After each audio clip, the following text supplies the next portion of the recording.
नमस्कार दोस्तों, मैं हूं संजय कुमार श्रीवास्तव। आप देख रहे हैं एनजीओ मित्र चैनल।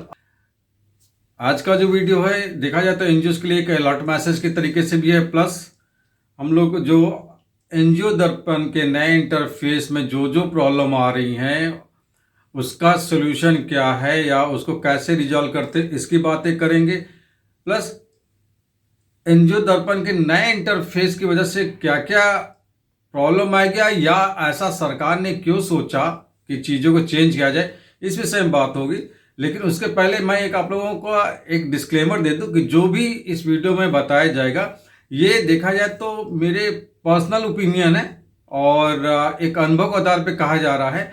तो अगर आपको ज़्यादा इसके बारे में जानकारी चाहिए तो आप पर्टिकुलर वेबसाइट या पोर्टल पे या पर्टिकुलर गाइडलाइंस को के जरिए जरूर सारी आप जो भी इंफॉर्मेशन आप मालूमात कीजिए। और बाकी इस वीडियो में इसके सहायता से आपको कुछ सोल्यूशन मिल सकता है तो जरूर इसका उपयोग करिएगा। चलिए हम लोग वीडियो की शुरुआत करते हैं। सबसे पहले मैं एक एनजीओज को थोड़ा सा अलर्ट मैं करना चाह रहा हूं कि अब एनजीओज के लिए ये वक्त आ गया है कि एनजीओज एक गवर्नमेंट के ग्रांट पे बहुत ज़्यादा निर्भर न रहें, वो अपना पर्सनल भी कोई या फिर एक अलग तरीके से इनकम के सोर्सेस को क्रिएट करे, चाहे वो एजुकेशनल सेंटर के तौर पे हो, चाहे लर्निंग सेंटर के तौर पे हो, या फिर कोई बिजनेस करे या एंटरप्रेन्योरशिप जिसको कहते हैं उसके तौर पर, या फिर कोई फंड रेज के चीज़ों को लेके चले। लेकिन वो गवर्नमेंट ग्रांट से के बारे में थोड़ा सा आप अलर्ट हो जाए, क्योंकि जिस तरह से गवर्नमेंट चीज़ों को चेंज कर रहे हैं, देखा जाए तो अब जैसे गवर्नमेंट का कोई भी ग्रांट बगैर पीएफएमएस का आपके जरिए नहीं जाना है। प्लस अब देखा जाए तो बहुत से अब ऐसे प्रोजेक्ट्स हैं जो अब पीपीपी मॉडल में चल रहे हैं। तो हो सकता है कल की डेट में कोई भी ग्रांट ऐसा हो सकता है जिसपे सरकार ने ये डिसीजन ले लिया कि अब ये ग्रांट नहीं दी जाएगी, अब हम लोग इस तरीके से इसको टेंडरिंग करेंगे, उस बेस पे हम एनजीओ को इन्वाइट करेंगे या पीपीपी मॉडल में कन्वर्ट कर लेंगे। तो थोड़ा सा एनजीओ अलर्ट हो जाए और अपना एक अलग जरूर बैकअप प्लान लेके चले और उसको ज़्यादा स्ट्रांग कर ले। जैसे बहुत सी जगह पे इस टाइप की चीज़ें हो रही है, बहुत से ऐसे देश हैं जहाँ पे एनजीओ ज़्यादातर खुद के सेल्फ सस्टेन रहती है और खुद के फंड के सोर्सेज पे डिपेंड करती है। तो ये चीज़ें थोड़ी सी आप लोगों को ध्यान देना चाहिए और एनजीओ को अब इस पैटर्न को अडॉप्ट करना होगा, जो जो ये मेरे ख्यालात हैं।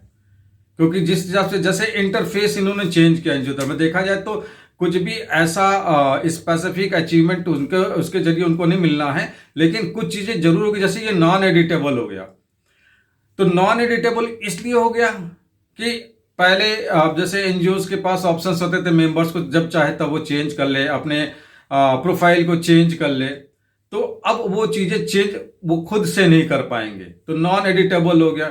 एनजीओ को इससे वाकई में परेशानी होने लगी। हो सकता हो कि सरकार को कहीं ना कहीं से ऐसा लगता हो कि एनजीओ इसमें मैनिपुलेशन करती है, मेंबर्स को चेंज कर लेते हैं, अपने अनुसार प्रोफाइल चेंज कर लेते हैं, तो वो अब रोक होनी चाहिए, इसलिए हम लोगों ने नॉन एडिटेबल कर दिया। अब ये कहीं से भी आप इसको एडिट नहीं कर सकते। तो देखा जाए ये एक नए इंटरफेस में बहुत बड़ा चैलेंजेस आ गया, जबकि बहुत से ऐसे पोर्टल जहाँ पे आप अपने आप को अपने प्रोफाइल को आप एडिट कर लेते हैं।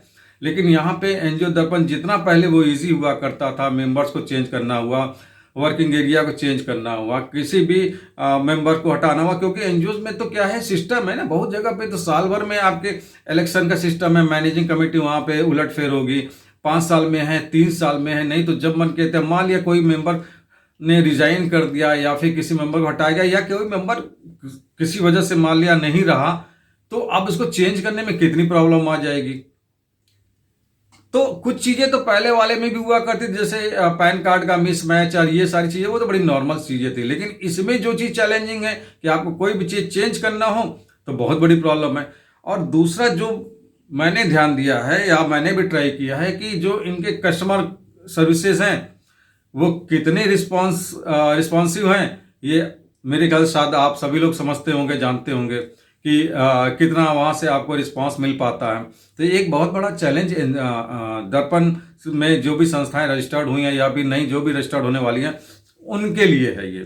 तो चलिए कुछ चीज़ों को हमने जानने की कोशिश की है, कुछ चीज़ों को मैं इस वीडियो में जरूर शेयर करूंगा जिसके बेस पे हो सकता है आपको काफ़ी सहायता मिल जाए, क्योंकि बहुत सी क्वेरीज आई हैं, बहुत ज़्यादा क्वेरीज आई हैं कि सबके साथ कुछ न कुछ प्रॉब्लम है। तो चलिए हम लोग कुछ एक एक करके क्वेरीज को या जो भी प्रॉब्लम है उसको सॉल्व करने उसका रिजोल्यूशन उसको रिजॉल्व कैसे कर सकते हैं, ये ट्राई करेंगे जानने की कि कैसे हम लोग रिजॉल्व कर सकते हैं। हो सकता है उस जरिए आप भी अपनी चीज़ों को रिजॉल्व कर ले जो भी प्रॉब्लम आ रही हैं। तो अब ये है कि अच्छा, एक चीज़ और हमने ध्यान दिया नया इंटरफेस में, इनके FAQ सेक्शन में जाएंगे, फ्रीक्वेंटली आस्क्ड क्वेश्चन में जाएंगे, जहां पे मैक्सिमम आपके क्वेरीज के जवाब मिल जाया करते थे। अब इन्होंने सिर्फ 8 रखे हैं और देखा जाए तो स्टेप्स बहुत ढेर सारे हैं 100% कंप्लीट करने के लिए, लेकिन क्वेरी सिर्फ 8 के लिए है कि 8 टाइप के आपके पास जो क्वेश्चन है बस उसको पूछ सकते हैं। लेकिन बाकी कोई क्वेश्चन कि हमें एडिट कैसे करना है, हमें क्या कैसे करना है, अगर हम मेंबर्स को हटाना चाहें तो कैसे चेंज करें, प्रोफाइल चेंज, उसका कोई भी आपके पास अल्टरनेटिव वहां पे कोई भी आंसर नहीं है।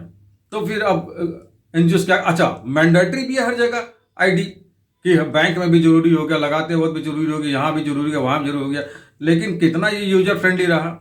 सरकार कहती है कि चीजों को यूजर फ्रेंडली बनाओ और ये कहते हैं कि इतनी टफ कर दो कि एनजीओ फ्रेंडली तो रही ना। यार हमारे देश में 80% एनजीओ तो गांवों से बिलोंग करती होगी, मेरे ख्याल से 20% ऐसी होती है कि जिसमें कुछ ऐसे मेंबर्स होंगे जो चीज़ों को थोड़ा अपने लेवल पे हैंडल कर लेंगे, उनके लिए कितनी बड़ी परेशानी होगी। तो कुल मिला जुला के बड़ा अजीबोगरीब है गया है ये आपका नया इंटरफेस। लेकिन चलिए ठीक है, देखा जाए, हो सकता है कि जो मैं आपको सोल्यूशन बताऊँ उससे आपके कि जो भी प्रॉब्लम हो वो सॉल्व हो पाए, लेकिन कुछ ऐसी प्रॉब्लम है जिसको आपको सॉल्व करने में वाकई बड़ी कठिनाई आने वाली है।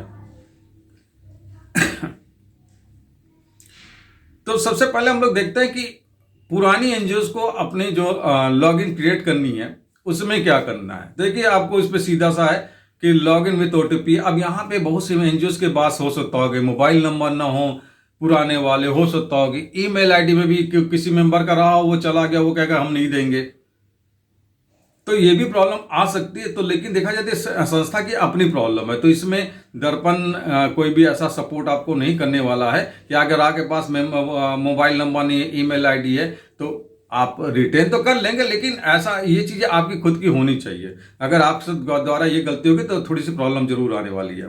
तो आपने लॉगिन विथ OTP किया, आपके मेल पे जाएगा, एक नया पासवर्ड जाएगा, फिर आप सेकंड स्टेप पे आएंगे तो नए पासवर्ड को डाल के फिर नए पुराने जो पासवर्ड आपके पास आया रहेगा उसको डाल के आप फिर एक नए पासवर्ड जनरेट करेंगे।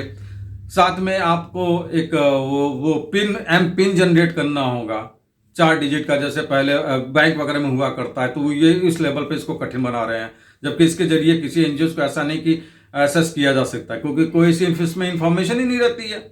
लेकिन वो ठीक है, एमपिन भी क्रिएट करना है आपको, तो एमपिन आप क्रिएट करिए 4 का। तो पुरानी एनजीओ इस तरीके से कर सकती है। अगर इनकेस कोई प्रॉब्लम आ रही है करने में, तो वो मैं अभी आपको आगे बताता हूं कि अगर कोई, क्योंकि कई एक प्रॉब्लम बड़ी कॉमन होगी, तो मैं आगे अभी बताता हूं आपको कि जैसे आपके पास मोबाइल नंबर नहीं है, ईमेल आईडी की कुछ प्रॉब्लम आ गई, तो कैसे उसको हम लोग सॉल्व कर सकते हैं।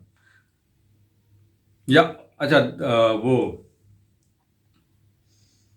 सबसे पहले देखिए, पुरानी संस्था को अगर मैनेजिंग कमेटी में कोई अपडेट करना है, क्योंकि ये बहुत मेजर प्रॉब्लम होती है एनजीओ के लिए कि आपको वहां भी मांगा जाता है लेटेस्ट मैनेजिंग कमेटी।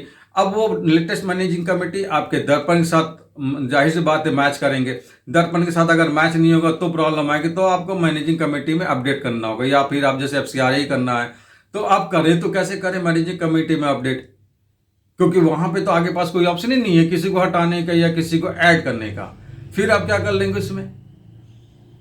तो इसके लिए आपके पास क्या करना होगा, देखिए ये मैं फिर आपको बता रहा हूँ कि जो मैं बता रहा हूँ ये मेरे पर्सनल चीजें पे, पर्सनल एक्सपीरियंस या पर्सनल जो मैं करता हूँ उस बेस पे बता रहा हूँ। आपने नई मैनेजिंग कमेटी चुनी, आपने एक इलेक्शन करवाया, आपने नई मैनेजिंग कमेटी चुनी, किसी मेंबर को हटाना और किसी मेंबर को ऐड करना, उसके लिए आपने एक प्रोसीडिंग कराई तो जाहिर सी बात है आपने अपनी मैनेजिंग कमेटी में उसको पास किया। मैनेजिंग कमेटी में पास करने के बाद अगर आप सोसाइटी एक्ट में है तो आप वहां पे जाके उसमें उसको अप्रूव करवाएंगे। ट्रस्ट में है तो ट्रस्ट में भी आपका एक सप्लीमेंट्री बनेगा। अगर सेक्शन नेट में है तो वहां पे भी आप जाके उसको नई मैनेजिंग कमेटी उसको इंट्रोड्यूस करेंगे। तो आपको क्या करना होगा, जो आपके पास अप्रूव कमेटी नहीं बनी और आपने जो अपने सेक्शन अरे सॉरी दर्पण में जो आपने लॉगिन करने के बाद जो नई आपकी मैनेजिंग कमेटी पहले की जो बनी हुई है, आप उसका एक स्क्रीनशॉट ले लीजिए। स्क्रीनशॉट लेने के बाद आप एक एप्लीकेशन ड्राफ्ट कीजिए। उस एप्लीकेशन को ड्राफ्ट करके एप्लीकेशन को जो ईमेल आईडी दिया है उसको आप एड्रेस कीजिए, वो ड्राफ्ट करके, और साथ में आप जो आपकी अभी करंट की जो मैनेजिंग कमेटी है और जो आपके वहाँ पे दर्पण की मैनेजिंग कमेटी है, वो पूरा उसमें क्लियर लिखिए अपने एप्लीकेशन में कि कैसे कैसे किसको किसको हटा रहे हैं, किसकी जगह क्या क्या रिप्लेस हो रहा है। और इसको आप या तो हमें अमेंड करने के लिए प्रिविलेज दीजिए, ऑप्शंस में दीजिए एडिट करने का, या आप खुद आप अपने बेस पे कीजिए। ये करके आप उनको मेल करिए अपने लेटर हेड पे। अगर आप ऐसा करते हैं तो हो सकता हो कि 1 या 2 दिन के भीतर आपके पास इसका रिस्पांस हो जाए। ये जरूर है कि आपको ड्राफ्टिंग भी प्रॉपर ऐसे करनी होगी कि चीजें क्लियर हों, आप जो भी कर रहे हो। दूसरा कि क्या क्या चेंजेस आपको करना है ये भी क्लियर हो, और जो भी चेंजेस करना है इसके पीछे आप उनको एक सपोर्टिव डॉक्यूमेंट जरूर दीजिए, जो भी चीजें चेंज करनी हो। तो इस चीज को अगर आप करते हैं तो आपकी मैनेजिंग कमेटी में से जिनको आपको हटाना है उनको हटा लेंगे, नई मैनेजिंग कमेटी वहां पे आ जाएगी। और अगर उन्होंने एडिट का ऑप्शन दिया तो एडिट में जाहिर सी बात है आप आर्काइव करने का नहीं है, डिलीट करने का है, तो वहां पे आप डिलीट करके दूसरे को डाल सकते हैं अगर उन्होंने ऑप्शंस दे दिया तो ये चीजें आप इस तरह से मैनेजिंग कमेटी को मेंबर्स को चेंज कर सकते हैं। और अगर मान लिया आपको प्रोफाइल में चेंज करना हो, एनजीओस के प्रोफाइल में चेंज करना हो, तो प्रोफाइल में चेंज करने के लिए अब आपके पास ऐसा तो है नहीं कोई सपोर्टेड डॉक्यूमेंट्स है कि हम प्रोफाइल में चेंज कर रहे हैं। प्रोफाइल में जैसे मान लिया आपकी वर्किंग एरिया चेंज हो रही है, या कुछ और नीचे आपने अपने ऑब्जेक्टिव्स या जो अचीवमेंट्स है उसके बारे में आप डालना चाहिए, या किसी और जिले में काम करना चाहा, तो ये चीजें भी आप इसी तरीके से जैसे बताया है आप एक एप्लीकेशन डाल के मेल कर सकते हैं। जो भी ईमेल आईडी आपके सामने पड़ी हुई है एनजीओ दर्पण में, उस मेल पे करिए, और अपने ऑफिशियल मेल्स के जो आपके दर्पण में रजिस्टर्ड ईमेल आईडी होगी उसी का यूज कीजिएगा। उसके बेस पे आप उनको भेजिए और आपको तब उसका जवाब मिलेगा। या जो भी चीजें चेंज करना चाहो वो अपने लेवल से चेंज करते हैं, अदरवाइज एडिट करने का ऑप्शन मिलेगा, तो आपको एडिट करने का ऑप्शन मिल सकता है। इस चीज का भी आप ध्यान रखिए। फिर मान लिया जैसे आप लोगों का बहुत सा है कि डुप्लीकेट कांटेक्ट, ये भी प्रॉब्लम आ रही है, डुप्लीकेट कांटेक्ट।